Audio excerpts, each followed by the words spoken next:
The 41-year-old Linkin Park singer was found dead. In the history of music, only a few bands have survived the death of their lead singer. I can name AC/DC, Lynyrd Skynyrd, In Excess, but that's pretty much it. You can change the guitarist, the bassist, or the drummer, but if your lead singer dies, the band's identity is gone. 6 months ago, Linkin Park did the impossible.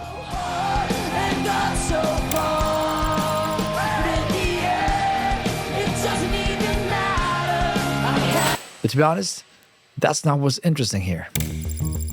What's really interesting is that Emily Armstrong sparked some controversy because of her strong ties to Scientology. You've probably heard of Scientology.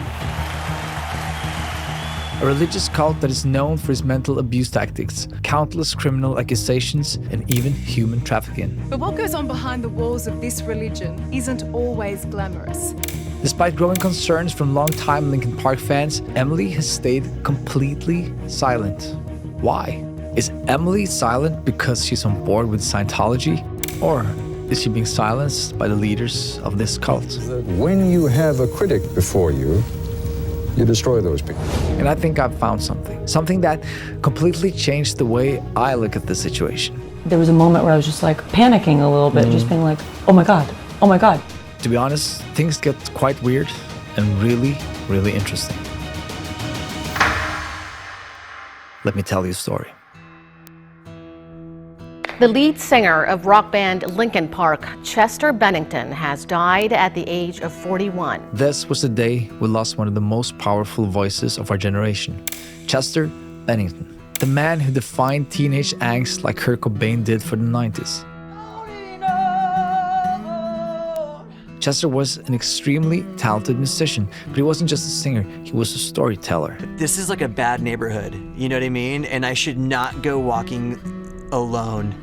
He was open and honest about the mental health problems that he carried. I don't know if anybody out there can relate, but like, I have a hard time with life. And a lot of people related to that.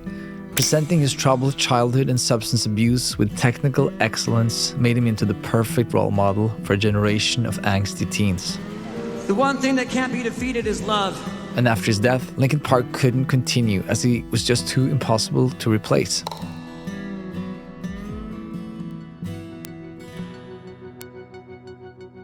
However, in late 2024, news broke. Emily Armstrong was pretty unknown to most people before she joined Linkin Park. If you were into the hard rock scene back then, maybe you'd know her as the frontwoman of Dead Sarah. But beyond that, she flew under most people's radar. When she sings, do you feel like it's just like pouring out of her soul? Mike Shinoda felt he'd finally found someone who could fill Chester's shoes. But the fans, they didn't agree with that. In fact, the fans were extremely disappointed. And the apprehension wasn't just from the fans, it even came from Chester's family. It's not that Emily's a bad vocalist, it's that she apparently has the past that she has, and she has not, in my opinion, given an appropriate response. In an interview with Rolling Stone, Chester's mother made a bold statement. And the reason behind the hatred was her past. Why? Breaking news now, an actor in Hollywood convicted of... A jury has found Danny Masterson guilty of 2 counts of... In 2022, Emily Armstrong attended a formal gathering for now convicted felon and disgraced TV star Danny Masterson. His crimes were too dark to even mention here, and the fact that the new singer of Linkin Park was a supporter of his didn't sit right with the fans. But Emily did give an answer. Several years ago, I was asked to support someone I considered a friend and went to one early hearing as an observer. Soon after, I realized I shouldn't have. I misjudged him. I've never spoken with him since. She clarified her position and acknowledged her mistakes. And people make mistakes, right? I guess problem solved. Not even close. In her apology, she said that she was asked to support Danny Masterson. Asked by who? Danny Masterson was raised in the Church of Scientology. And it didn't take long for fans to connect the dots. Both Emily and Danny were members of Scientology.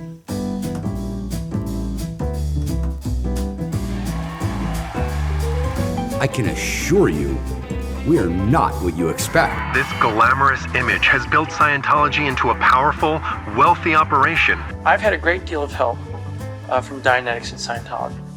A world without war and a world without insanity. Okay, so what exactly is Scientology? By the way, can we change the music? We need something more serious. That's better. Scientology is about you, yourself, and what you do. Religion is about the spirit, and Scientology deals with the spirit. We are in the tradition of the much older religions, Buddhism, Hinduism, helping the person as a spiritual being improve himself. This guy right here is David Miscavige, the leader of this so-called religion. And he claims that Scientology is a religion just like any other, but it's not. Unlike any other major religion, it costs a lot of money to become a member of Scientology. In order to progress within your church, it costs money, right? If I'm poor, how far can I progress? Well, I'll tell you this, by the time you start getting anywhere near the top, I guarantee you wouldn't be poor anymore, because generally people in Scientology do better if they honestly make it. This is how complex the class system of Scientology is. It takes years and billions of dollars to get to the very top and sit next to Mr. David Miscavige or Scientology's most famous member, Tom Cruise. It's something that has helped me incredibly in my life. Yeah. And I've been a Scientologist for over 30 years. Yeah. Scientology is a crazy rabbit hole that we don't need to get into here. But there's one thing that's important for this story. Scientology is against psychotherapy. Before I was a Scientologist, I never agreed with psychiatry. And then when I started studying the history of psychiatry, I started realizing more and more why I didn't agree with psychiatry. And I think this is what concerned Linkin Park fans the most. Psychotherapy, psychology, those people would tell you, this is your problem. That's a pretty arrogant position to take. Scientology, we show you a way to find out for yourself. This so-called church actively denies psychology as a legitimate field of medicine, branding it as a tool to control and disempower individuals. And unfortunately, Emily Armstrong's ties to Scientology are undeniable. This is her at the Scientology Celebrity Gala back in 2013, and this at the Scientology Youth Camp.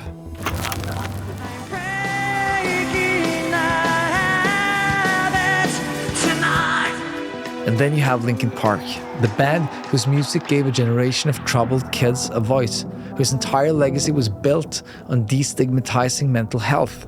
Now, linked to a figure representing an organization that's against everything the band has ever stood for. And then they come in the DMs, and like I made it public, I was even threatened by somebody claiming to be with Scientology. You see, there are some evidence suggesting that Emily rejects Scientology. And while there will never be another Chester, it seems like Emily is carrying loads of childhood pain too. But if she wants to talk about it, she needs to be very, very careful.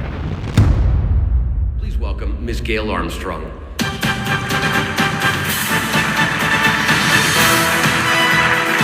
Emily Armstrong never made a willing, conscious decision to become a member of Scientology. She was born into this cult. Thank you very much. Our global IS campaigns are designed to rescue populations. Emily's mom, Gail Armstrong, worked directly for David Miscavige in Scientology's elite group, Sea Org. What do you call the folks who are up at the higher level of your church? Sea Org members of the church. Sea Org. Yes. So Emily's mother is at the very top of the ladder, and Emily had no choice but to grow up in this church. But does she really vibe with this so-called church? I don't think so. So why isn't she talking about it then? Well, I think it has something to do with how this cult operates. Scientology isn't just your ordinary belief system. It's an organization notorious for harassing anyone who dares to bring them bad press. You realize there's a little bit of a problem in getting people to talk critically about the Church of Scientology, because quite frankly, they're scared. Oh, no. Let me explain something to you. Breaking free from a group that literally uses brainwashing techniques and reportedly imprisons members for looking at the leader the wrong way is no easy task. Just ask Emily's mother. Gail reportedly spent years in one of Scientology's darkest secrets, a private prison known as the Hole. That's actually a thing. On the surface, Scientology looks like this mystery religion where you gain deeper knowledge as you climb the ranks. But in reality, it's a $1 billion business run by one man. David Miscavige isn't just a leader, he's a dictator, and an erratic one. Like, just look at him. He looks like a shady Bond villain. And he has the right to punish people who violate the church's policies and rules. And that's what happened to Emily's mom.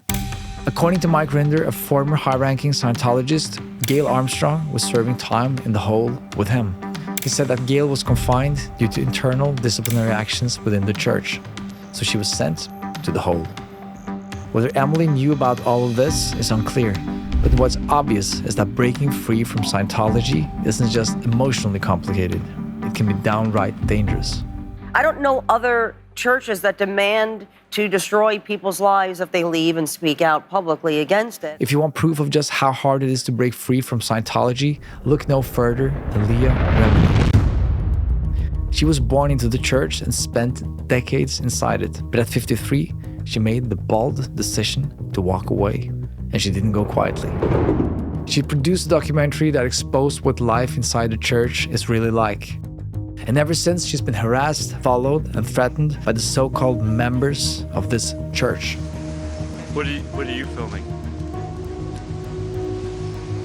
But there's also another layer to this. Scientologists are notorious for cutting off family members who leave, especially if it's done publicly. And then I was just like, how do I tell my mom? How do I tell blah? Like, how should I tell? Like, and I was like, yeah, don't even worry about it. Just live it. So knowing this, maybe we now should be a bit more understanding of why her past may have kept her quiet. It's understandable, but if Emily is forced to keep quiet on these issues, is she really fit to be the voice of Linkin Park? I think yes, and here's why. And there are other people who they're hurting, you know, and they've got some stuff going on. And I want you guys to know, if that's you, then don't be ashamed of that. It starts one thing.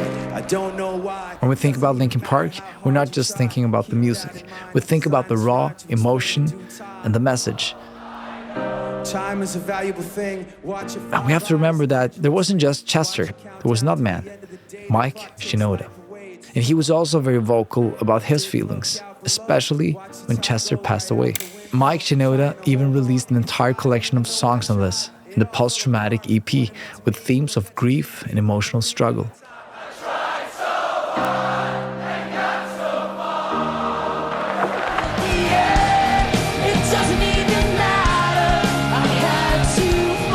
So it makes no sense that Mike Shinoda would invite Emily to join Linkin Park if she's still tied to Scientology, especially as he has the same thoughts on Scientology as most of us do. And like a bunch of like, what do you call it? Like Scientologists to teach you how to read, but all of the books are Scientology books, which is really kind of dark. But don't worry, you don't just have to rely on Mike's judgment to protect the band's legacy. There are some evidence Emily is on the same page too. Her album, Ain't It Tragic, is full of raw introspection of her own feelings, battling with addiction, self-worth, and, yep, mental health. In the album, she's not just singing about heartache, she's talking about real pain. In 2018, she dropped a track with Dead Sarah, An American.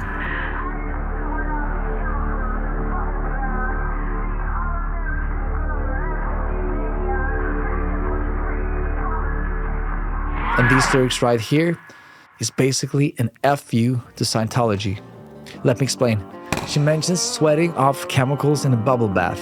This is a specific reference to Scientology's Purification Rundown, the controversial detox program that led to people literally die while trying to cleanse their souls. The Purification Rundown actually opens the way to spiritual progress.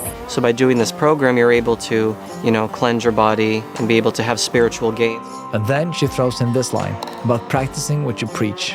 It's a direct shot because Scientology has long had a major problem with anyone who isn't straight. The Church of Scientology is homophobic. Their founder called it a dangerous mental illness. But Emily has been openly gay since 2016. And there's more. In 2024, Linkin Park released the first album together with Emily Armstrong. And in the song Casualty, she's singing,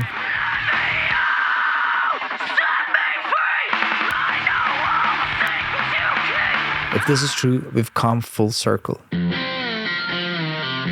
As fans, we were afraid that Emily represented the group that undermined the mental health discussion.